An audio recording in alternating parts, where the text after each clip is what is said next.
20 ఏళ్ళకే 7వసారి మొన్న గెలిచి వచ్చాను.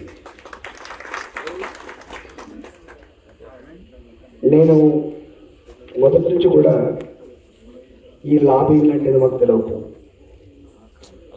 ఈ మత్పరిచయం తెలియదు, మాయ చేసేది కూడా తెలియదు.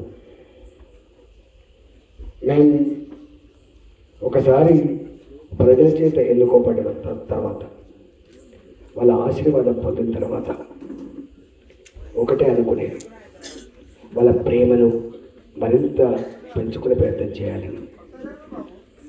వాళ్ళ ఆశీర్వాదాన్ని నేను కోరుకునేంత వరకు ఉండాలని చెప్పి కోరుకునేవాడిని. ఏమనకి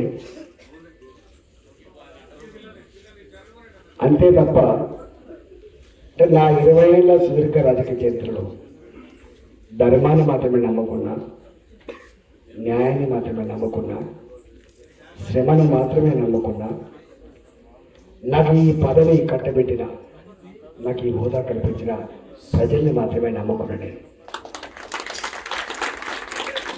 ఇవాళ ఎన్నెన్ని బాధ్యతలు ఇచ్చినా వాటికి సమున్నతంగా వన్నెత్తించే ప్రయత్నం చేసింది తప్ప ఎక్కడ కూడా ఆ ప్రజలిచ్చిన అధికారాన్ని, ఆ ప్రజలిచ్చిన హోదాను మాత్రం నా కోసం దుర్వినియోగం చేసుకునే ప్రయత్నం చేయాలి.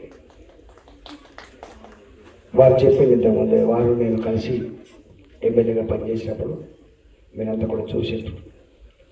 ఒక కాజ్ కోసం కొట్లాడుతున్నప్పుడు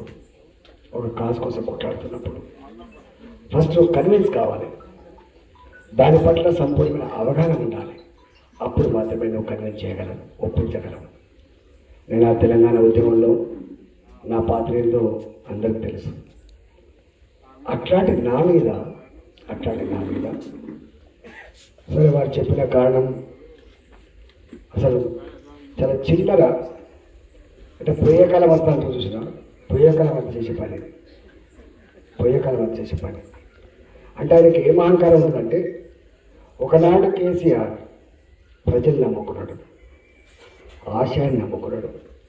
కానీ ఇవాళ కేసీఆర్ డబ్బు నమ్ముకున్నాడు, ఇవాళ కేసీఆర్ మద్యాన్ని నమ్ముకున్నాడు, ఇవాళ కేసీఆర్ అధికార దుర్వినియోగం నమ్ముకున్నాడు, ఇవాళ కేసీఆర్ నేను ఏం చేసినా చెల్లుతానటువంటి అతి విశ్వాసాలు ఎప్పుడైనా.